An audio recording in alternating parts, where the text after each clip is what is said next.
Friends, welcome to my YouTube channel. आज के इस नए वीडियो में हम फिर देखेंगे, जैसा कि देख रहे थे पिछले लेक्चर में, इस चैप्टर को हम शुरू किए थे हीट में कुछ क्वेश्चन है और ये आपको थर्मोडायनेमिक्स का कुछ प्रॉब्लम करेंगे। जैसे मोनोएटॉमिक गैस दे दिया है कि ये जो है गैस, इसमें जो यूज हो रहा है मोनोएटॉमिक गैस है, एन आइडियल मोनोएटॉमिक गैस, यानी कि ये जो क्वेश्चन है वो आइडियल गैस पे है। तो इसमें हम देखेंगे और क्या कह रहा है कि the amount of heat extracted from the source in single cycle.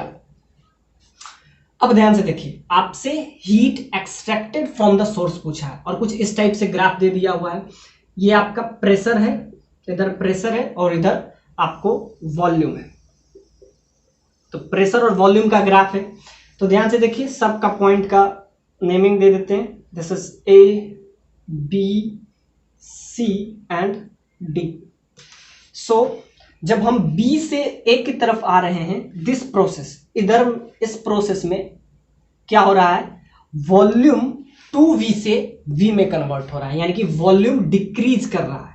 तो वॉल्यूम डिक्रीज कर रहा है, लेकिन वॉल्यूम तो डिक्रीज करके लास्ट में v नोट आ गया, लेकिन प्रेशर कांस्टेंट है। तो इन प्रोसेस जो है ए बी से ए वाला प्रोसेस जो है कांस्टेंट प्रेशर है, यानी कि इसमें प्रेशर क्या है, कांस्टेंट प्रेशर है। कांस्टेंट प्रेशर का मतलब है कि ये जो है आइसोबैरिक है, ये आइसोबैरिक प्रोसेस है, आइसोबैरिक प्रोसेस। अब ध्यान से देखिए, ए पॉइंट पे पहुंचा, अब ए पॉइंट से फिर जा रहा है डी पॉइंट की तरफ। अब ये जो प्रोसेस है, इसमें क्या हो रहा है, इसमें ध्यान से देखिए, वॉल्यूम तो वी नोट है, वी नोट यहां भी, लेकिन प्रेशर इस बार पी नोट से 2p नोट तक पहुंचा। अगर हम डी पॉइंट तक पहुंचे तो जब हम ए से डी की तरफ पहुंच रहे हैं तो क्या हो रहा है, वॉल्यूम कांस्टेंट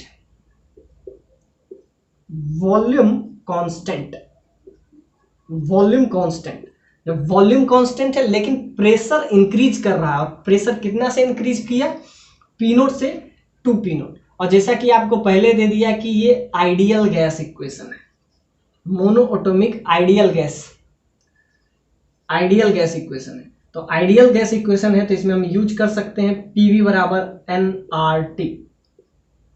जब आइडियल गैस का कंडीशन सेटिस्फाई करता है तो ये हम इसमें देखते हैं। अब ध्यान से देखिए, इसमें क्या हुआ, एग्जैक्टली प्रेशर इंक्रीज किए। तो ध्यान से देखिए, अगर ये आपको इंजन, कैरनोट इंजन वाला अगर कंसेप्ट आपको क्लियर हो तो उसमें आप देखिए, तो पहले हम क्या किए, पहले हम उसका वॉल्यूम को डिक्रीज किए, यानी पहले वॉल्यूम था उसका 2v से v नोट आया। अब ध्यान से देखिए, इस प्रोसेस में क्या होगा, जब किसी का भी हम वॉल्यूम डिक्रीज कर रहे हैं तो उसमें क्या हो रहा है, वर्क डन हो रहा है। तो ध्यान से देखिए, वर्क डन हुआ इसमें। अब दो चीज है, work done on the system और work done by the system. अब देखिए, work done on the system और work done by the system. अब इसमें क्या हो रहा है कि इसका जो वॉल्यूम 2v से, यानी कि वर्क डन इस सिस्टम पे हो रहा है, यानी कि work done by the system नहीं है, work done on the system है। तो work done on the system हो रहा है, यानी 2v से v होगा। तो इसमें क्या हुआ कि कुछ हीट रिलीज करेगा। सिंपल सा बात है कि work done on the system है तो इसमें आपको कुछ हीट रिलीज करेगा, एब्सोल्युटली। अब इस पॉइंट पे आए, ए पॉइंट पे। अब ए पॉइंट से जब डी पॉइंट जा रहे हैं तो ध्यान से देखिए, प्रेशर इस बार इंक्रीज कर रहा है, लेकिन वॉल्यूम को कांस्टेंट रखा गया है, यानी कि इस केस में वर्क डन नहीं हो रहा है। इस केस में आपका वर्क डन हुआ, work done on the system. और वर्क डन करने क्यों, क्योंकि 2v से v आ रहे हैं तो वर्क डन करना पड़ रहा है। तो ध्यान है, work done on the system. इसके बाद क्या हुआ, यहां से प्रेशर कांस्टेंट है, तो प्रेशर इस टाइप से बढ़ रहा है और वॉल्यूम कांस्टेंट है। तो इसमें जो वर्क डन अगर हम निकालेंगे, इसमें 0 हो जाएगा। क्यों, क्योंकि वॉल्यूम ही 0 है। वॉल्यूम चेंज नहीं करता है तो वर्क डन नहीं हुआ। अब ध्यान से देखिए, अब डी पॉइंट पे पहुंचे, अब इस प्रोसेस से डी से फिर वापस से हम सी जाएंगे। तो जब डी से फिर वापस सी जाएंगे तो क्या हो जाएगा, वॉल्यूम को वापस से वी नोट से इसमें भी वर्क डन हुआ, यानी कि इस प्रोसेस में वर्क डन 0 होगा और इस प्रोसेस में वर्क डन 0 होगा, यानी कि ए से डी जाने में और लास्ट में सी से बी जाने में वर्क डन क्या हो गया, 0 हो गया। क्यों? क्योंकि वॉल्यूम कांस्टेंट है, यानी कि इसमें सारे में वॉल्यूम 2v है। तो ध्यान से देखिए, और इसमें तो जब वॉल्यूम, इसमें भी आपका क्या आ जाएगा, डेल्टा डब्ल्यू का वैल्यू वर्क डन 0 है। आपसे क्या पूछ रहा है, आपसे पूछ रहा है कि आप बताइए amount of heat extracted from the source. अब ध्यान से देखिए, अब दो प्रोसेस है जिसमें वर्क डन 0 है, और इस प्रोसेस में क्या हो रहा है, इस प्रोसेस में बाकी जो बचा दो प्रोसेस है इसमें हो रहा है आपका प्रेशर बढ़ रहा है, वॉल्यूम कांस्टेंट, तो वर्क डन इसमें आपका 0 आ गया। और इसमें जब प्रेशर बढ़ रहा है तो ये कांस्टेंट, लेकिन वॉल्यूम कांस्टेंट है, तो जो वॉल्यूम कांस्टेंट अगर हुआ तो कौन सा हो जाएगा, आइसोकोरिक प्रोसेस। Isochoric process. आपसे तो बस सिंपल सा पूछा है हीट, अब हीट निकालिए किसके लिए, कांस्टेंट प्रेशर के लिए। आपको तो इतना जरूरत भी नहीं, लेकिन फिर भी इसका हम पूरा कंसेप्ट क्लियर कर देते हैं, क्योंकि और भी बहुत सारा क्वेश्चन इसमें पूछा जाएगा। और लास्ट में हम इसका निकालेंगे एफिशिएंसी। आप इसका एफिशिएंसी निकालें कि ये जो इंजन है इसका एफिशिएंसी क्या है। तो एफिशिएंसी के लिए हम हमेशा यूज करते हैं, एफिशिएंसी के लिए वर्क डन और यहाँ पे डेल्टा क्यू इंटू लास्ट में क्या कर लेते हैं 100, मतलब ये वर्क डन उस पर कितना हुआ और कितना हीट वो रिलीज किया, वर्क डन और डेल्टा क्यू इंटू 100। तो ये हम लास्ट में निकालेंगे और उसको पता चलेगा कि इसकी इफिशियंसी क्या रही। तो ध्यान से देखिए, पूरा प्रोसेस में आपको समझ में आ गया कि बी से ए जा रहे हैं तो क्या हो रहा है, कांस्टेंट प्रेशर है, दैट इज आइसोबेरिक प्रोसेस। फिर आइसोकोरिक प्रोसेस, यानी दो आइसोबेरिक है दो आइसोकोरिक है। अब ध्यान से देखिए, एक में टेम्परेचर भी चेंज कर रहा है, तो यहाँ पे टेम्परेचर क्या हो रहा है 2T, और यहाँ पे टेम्परेचर क्या हो जाएगा T, यानी कि टेम्परेचर भी बढ़ रहा है। अब ध्यान से देखिए, प्रेशर भी बढ़ रहा है, टेम्परेचर भी बढ़ रहा है। तो ध्यान से देखिए, इस प्रोसेस को आप समझिए कि प्रेशर भी बढ़ रहा है, टेम्परेचर भी। ये आपको सिंपल सा बात है, कैरनोट इंजन जो है उसी पे बेस्ड ये क्वेश्चन पूछा गया। तो एक तो हम इफिशियंसी निकालेंगे और दूसरा क्या है, heat extracted from the source, यानी डेल्टा क्यू का वैल्यू। अब डेल्टा क्यू का वैल्यू निकाले, वैसे ये क्वेश्चन बहुत ईजी है, डेल्टा क्यू का वैल्यू आप यहीं से निकाल लीजिएगा, NCV delta T plus NCV CP, यानी कि जब कांस्टेंट प्रेशर हो तो हम क्या यूज करते हैं, सीपी। ये तब यूज करते हैं जब कांस्टेंट प्रेशर हो, कांस्टेंट प्रेशर, और सीवी यूज करते हैं कांस्टेंट वॉल्यूम के लिए, कांस्टेंट वॉल्यूम। तो ध्यान से देखिए, एक कांस्टेंट प्रेशर है और constant volume NCP delta T. और आपको पता है कि ये आइडियल गैस इक्वेशन है, तो डेल्टा टी को लास्ट में हम किससे कन्वर्ट कर सकते हैं, तो ध्यान से देखिए एनआरटी को लिए क्या लिख देते हैं, पी नोट भी। तो ये क्वेश्चन तो वाकई में बहुत इजी है, इसमें तो ज्यादा कंसेप्ट हमको लगाना भी नहीं पड़ेगा, फिर भी इसका सारा कंसेप्ट हम एक एक करके बता रहे हैं कि ये कार्नोट इंजन है जिसमें क्या करें, पहले वॉल्यूम घटाते हैं, प्रेशर कांस्टेंट रखते हैं, फिर प्रेशर को बढ़ाते हैं, टेम्परेचर को क्या करते हैं, टेम्परेचर भी बढ़ जाता है, और वॉल्यूम को कांस्टेंट रखते हैं। तो यानी 2 बार वॉल्यूम को कांस्टेंट रखते हैं और 2 बार प्रेशर को कांस्टेंट रखते हैं, और यहां से टेम्परेचर बढ़ता है फिर कांस्टेंट रहता है, फिर टेम्परेचर को हम क्या करते हैं, टी नोट पे ले आते हैं, तो 2T नोट यहाँ पे फिर हो जाता है टी नोट। तो ये जो पूरा प्रोसेस है ये साइक्लिक प्रोसेस है, और साइक्लिक प्रोसेस में जैसा कि पिछले दिन ही हम बताए थे कि delta U internal energy total for a cyclic process, for a cyclic process, हमेशा याद रखिएगा डेल्टा यू टोटल 0 होता है। अब इसमें तो बस आपको सिंपली लगाना है एनसीवी डेल्टा टी, और जैसा कि आपको बोल दिया मोनो एटॉमिक गैस है तो सीवी का वैल्यू आपका हो जाएगा सिंपली 3r/2 एग्जैक्टली। Cp का वैल्यू आपका हो जाएगा 5r/2। बस दोनों में लगा दीजिए। तो यहाँ से हम यूज करते हुए हम दोनों का Cv और Cp निकालते हुए इस क्वेश्चन को बनाएंगे और लास्ट में हम इसका इफिशियंसी भी निकाल लेंगे। तो जैसा कि और वैसे भी अगर प्रेशर और वॉल्यूम का ग्राफ हो तो उसका जो एरिया होता है, याद रखिएगा, जब ग्राफ प्रेशर और वॉल्यूम का हो तो इसका जो एरिया होता है वो क्या बताता है, वो बताता है वर्क डन, यानी कि total work done. Work done अगर आपको निकालना है तो क्या हो जाएगा, सिंपली आप एरिया निकाल लीजिए। तो इसका आप एरिया निकाल लीजिएगा। ये आपको स्क्वायर दिख रहा है, तो एरिया अगर आपका आपको इसमें वर्क डन, बहुत सारा चीज इसमें पूछ सकता है। इसमें तो पहले हीट पूछ रहा है, अगर वर्क डन पूछता तो क्या करते, बस इसका एरिया निकाल लीजिए। प्रेशर और वॉल्यूम का जब ग्राफ हो तो सिंपली उसका एरिया निकालने से टोटल वर्क डन निकल जाएगा। तो वर्क डन में आप निकाल लीजिएगा। तो यहाँ से क्या हो जाएगा, यहाँ पहुंचने पे प्रेशर 2p0 और सिंपल सा बात है वॉल्यूम क्या है v0। तो ये आपका लेंथ आ गया। अब एक लेंथ आप ये भी ले आइए। तो ये लेंथ में क्या होता है, इस पॉइंट पे प्रेशर p0 है, वॉल्यूम ये है, और इस पॉइंट पे क्या है, प्रेशर तो p0 ही है लेकिन वॉल्यूम क्या हो जाता है 2। तो इसको दोनों में सब्ट्रैक्ट कीजिएगा तो यहाँ से आपका आ जाएगा p0 v0। इसका एरिया निकल जाएगा। आपका एरिया जो निकल जाता है ये इसका क्या हो जाएगा, वर्क डन हो जाएगा। सिंपली दोनों में चेंज निकाल लीजिएगा। तो यहाँ से क्या हो जाएगा, ये p0 v0। अब ये क्या हो जाएगा 2p0 v0। इस पॉइंट पे आप आइए तो क्या हो जाएगा 2v0 और 2p0। अब एरिया के लिए क्या है, ये आपको रेक्टेंगल भी हो सकता है, स्क्वायर। अब ये निकाल लीजिए इतना और दोनों को मल्टीप्लाई कर लीजिएगा तो ये आपका p0 v0 क्या आ जाएगा। अब इसमें दोनों को सब्ट्रैक्ट कीजिए तो ये लेंथ आ जाएगा, और इस दोनों को सब्ट्रैक्ट करेंगे तो ध्यान से देखिए यहाँ से क्या आ जाएगा, v0 आ जाएगा। एक जगह से v0 आ जाएगा, एक जगह से आप सब्ट्रैक्ट कीजिएगा तो p0 आ जाएगा। दोनों को मल्टीप्लाई कर लेंगे क्योंकि ये रेक्टेंगल है, इसमें a इंटू बी इसका एरिया हो जाएगा। तो यहाँ पे आपका आ जाएगा p0 v0। ये आपका क्या आ गया, ये आपका p0 आ गया और ये आपका क्या आ गया v0। दोनों को आपस में मल्टीप्लाई कीजिएगा तो ये आपका आ जाएगा वर्क डन। आपसे अगर इस प्रोसेस में पूछता है कि वर्क डन कितना होगा, p0 v0। और यहाँ पे अब हीट जब निकालना है तो NCV delta T plus NCP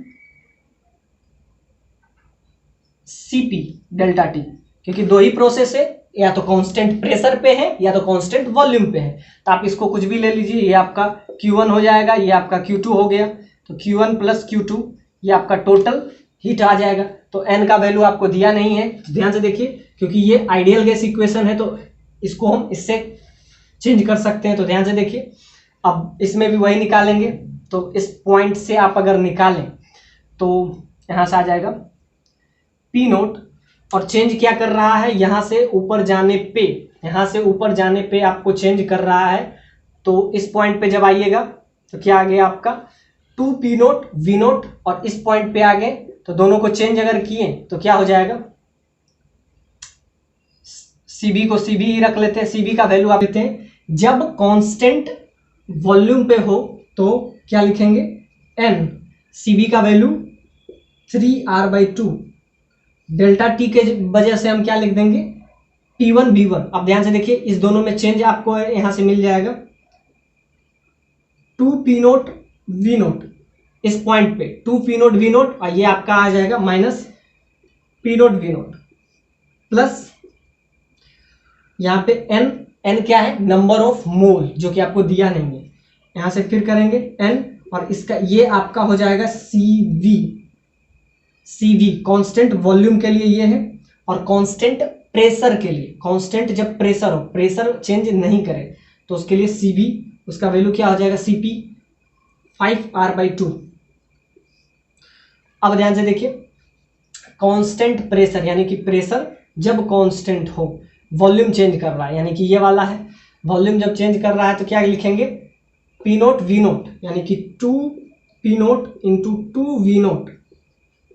अब ध्यान से देखिए, ये प्रोसेस कौन सा है, जिसमें प्रेशर तो कांस्टेंट है बट वॉल्यूम वी नोट से 2 वी नोट पहुंच रहा है। इस पॉइंट पे क्या हो जाएगा, इस फाइनल पॉइंट क्या हो जाएगा, 2 पी नोट वी नोट, तो 2 P naught V naught minus initial point इसका क्या हो जाएगा 2 P naught into V naught. अब दोनों को ऐड कर लीजिए, आपका आ जाएगा n 3r/2।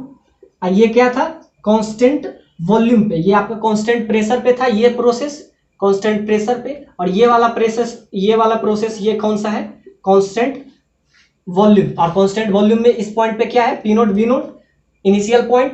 आप ऐसा समझिए कि ये फाइनल होता है माइनस इनिशियल, ये आपका फाइनल हुआ क्योंकि इस पॉइंट पे पहुंचे तो फाइनल, ये क्या हो जाएगा इनिशियल। तो हर बार हम यूज करते हैं डेल्टा टी।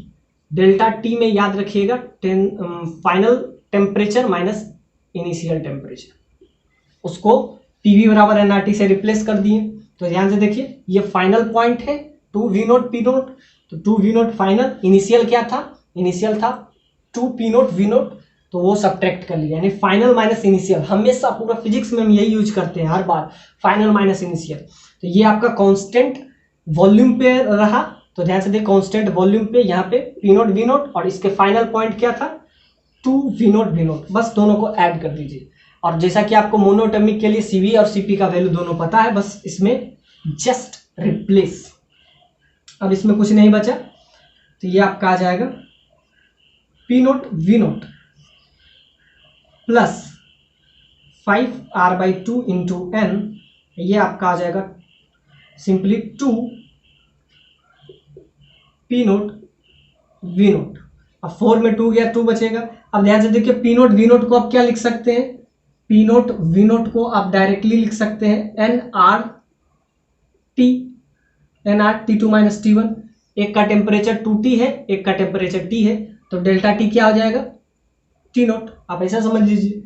अब ध्यान से देखिए T2 यानी फाइनल टेम्परेचर क्या है 2T, इनिशियल टेम्परेचर क्या है T नोट, तो हम हमेशा यूज करते हैं फाइनल माइनस इनिशियल। तो यहाँ से क्या हो जाएगा nRT नोट, तो P नोट वी नोट के जगह पे आप क्या लिख दीजिएगा nRT नोट, बस रिप्लेस कर देंगे, तो n 3r/2, और यहाँ पे आपका P नोट वी नोट को क्या लिख देंगे nR, n तो पहले से लिख लिए हैं तो n रिपीट नहीं होगा, तो nR, r का जगह भी हम लिख लिए हैं, r का वैल्यू भी यहाँ पे सिंपली लिख देंगे T नोट,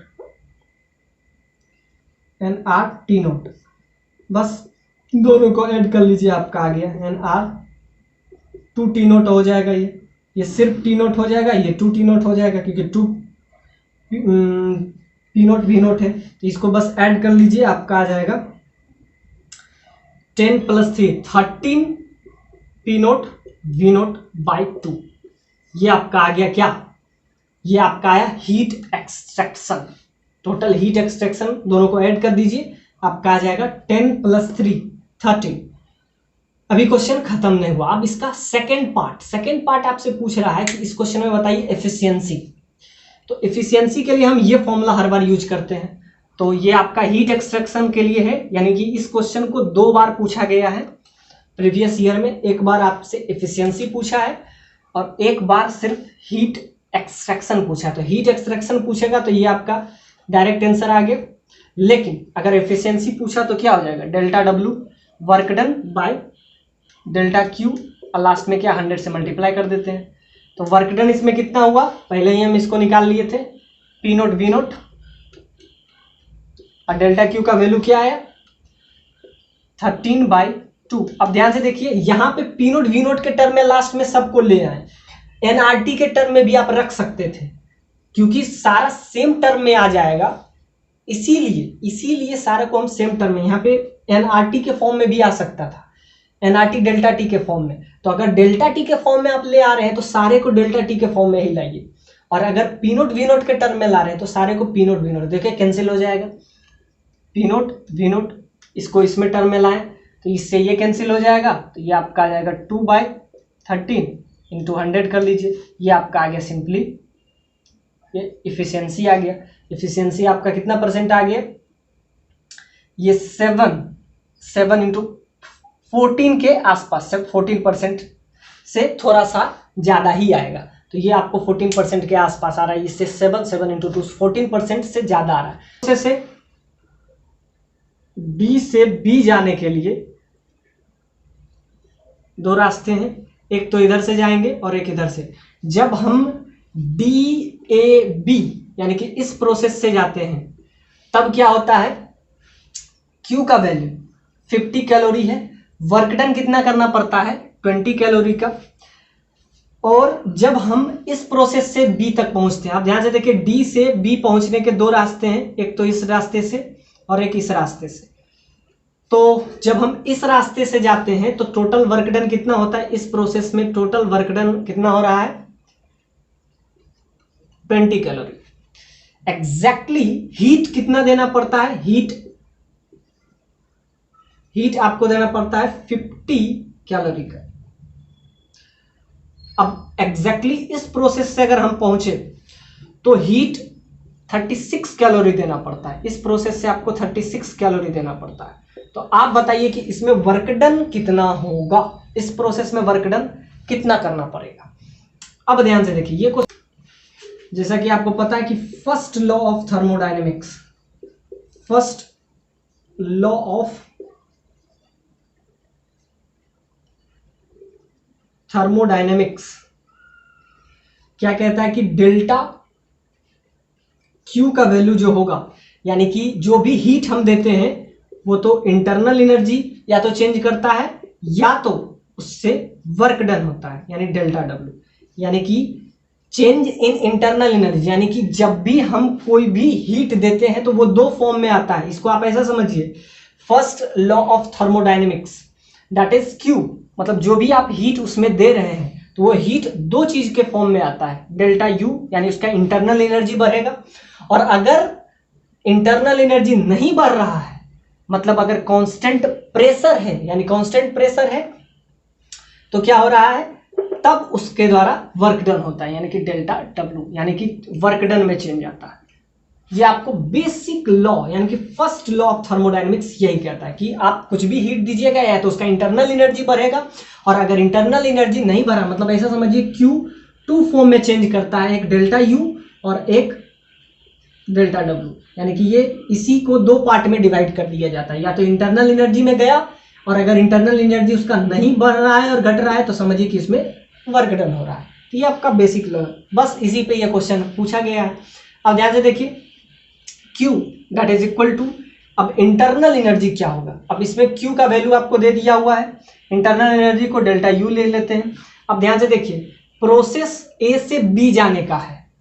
अब ध्यान से देखिए, ये आपको एक साइक्लिक प्रोसेस है, और हम बताए हैं कि साइक्लिक प्रोसेस में अब आप देख रहे हैं कि A से B जाने के आपको एक तो ये रास्ता है और एक डायरेक्ट A से B जाइए, तो कुछ भी हो तो इंटरनल एनर्जी तो वही होने वाला है, तो डेल्टा U। अब वर्क डन आपको दे दिया हुआ है, वर्क डन का वैल्यू क्या होगा, अब प्रोसेस D से B जाने का ये भी है ये भी है, तो क्या हो जाएगा, इंटरनल एनर्जी सेम होता है, आप किसी भी प्रोसेस से जाइए, इंटरनल एनर्जी सिर्फ इनिशियल और फाइनल पॉइंट पे डिपेंड करता है। तो इंटरनल एनर्जी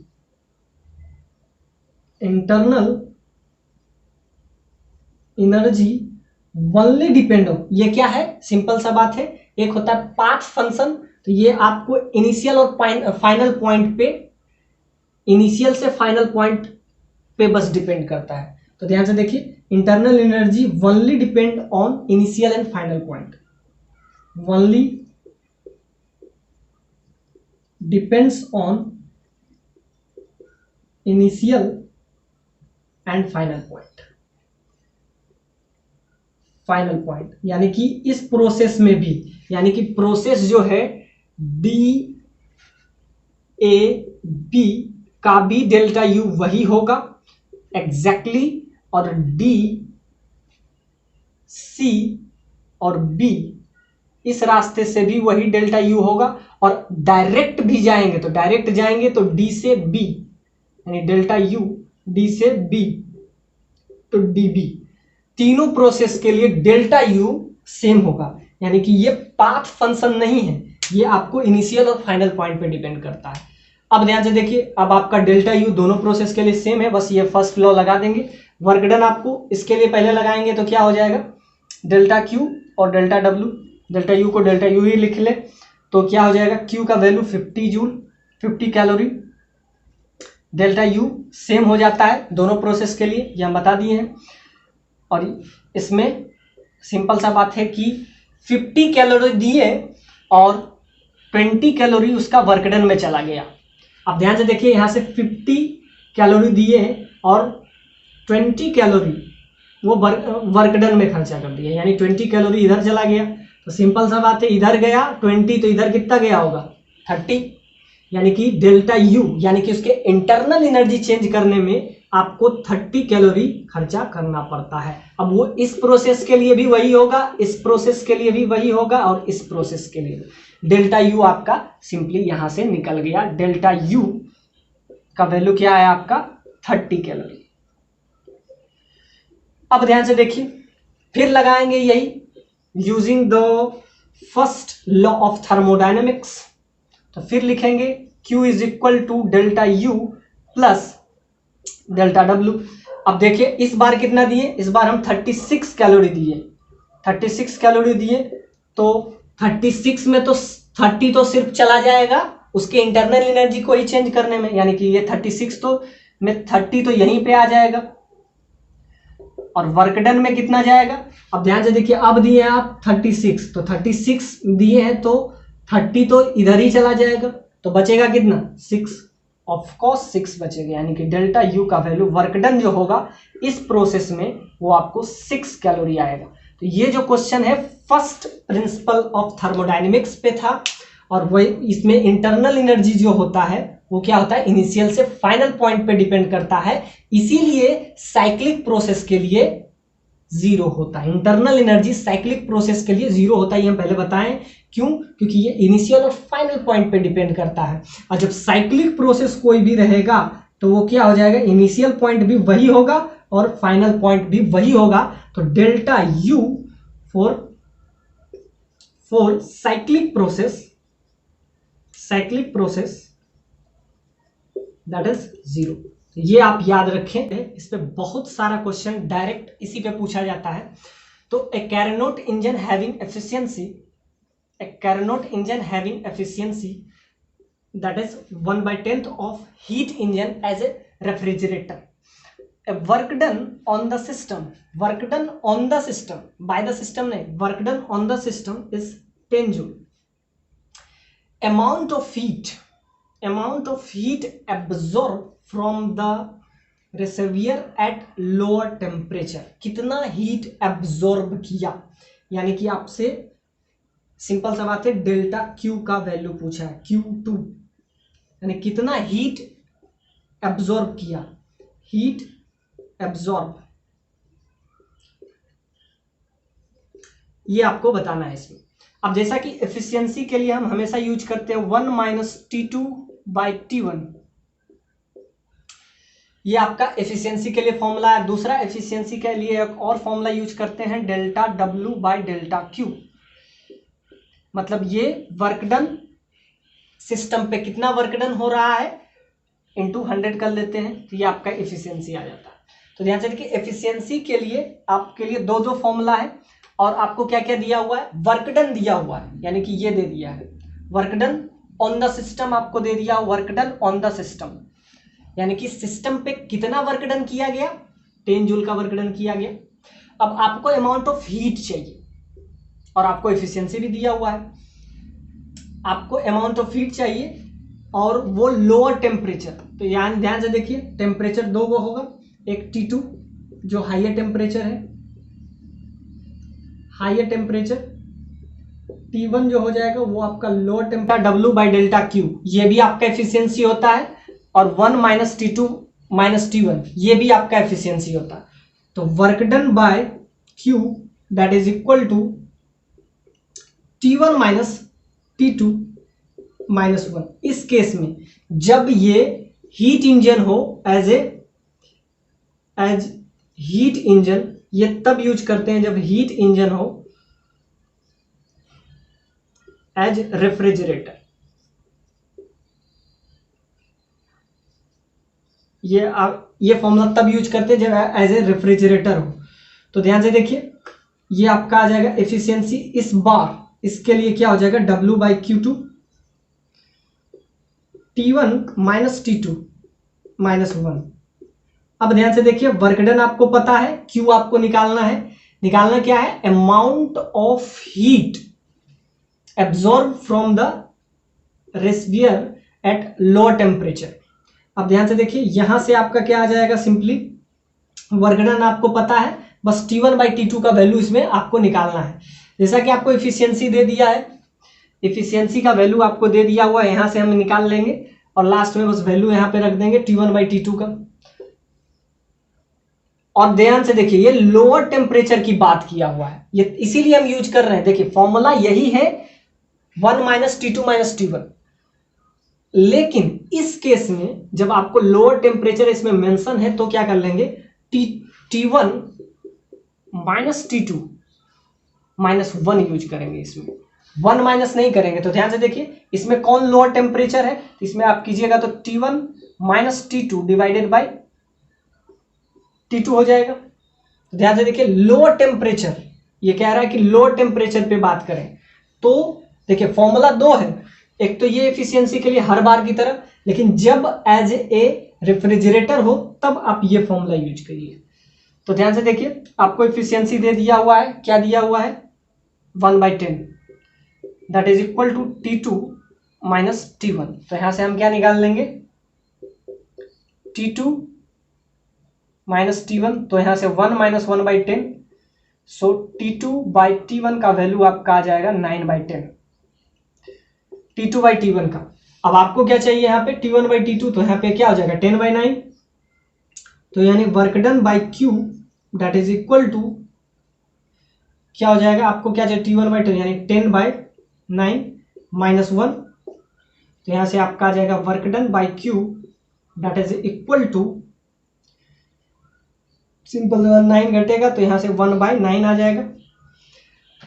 और आपको क्या दिया हुआ है, आपको वर्क डन दे दिया हुआ है, work done on the system, ये आपको दे दिया हुआ है 10 जूल। तो यहां से फिर सिर्फ एक ही Q अननोन रहेगा, वो आपका आ जाएगा। तो ध्यान से देखिए, Q आपका आ जाएगा, सिंपली आ जाएगा 19 जूल। तो ये तब यूज कीजिएगा जब ये लोअर टेम्परेचर की बात करे, तब के लिए आपका फॉर्मूला क्या हो जाएगा, T1 - T2 T1/T2 - 1। जब लोअर टेम्परेचर की बात करें यूजुअली फॉर्मूला यही होता है, और अगर मेंशन है तो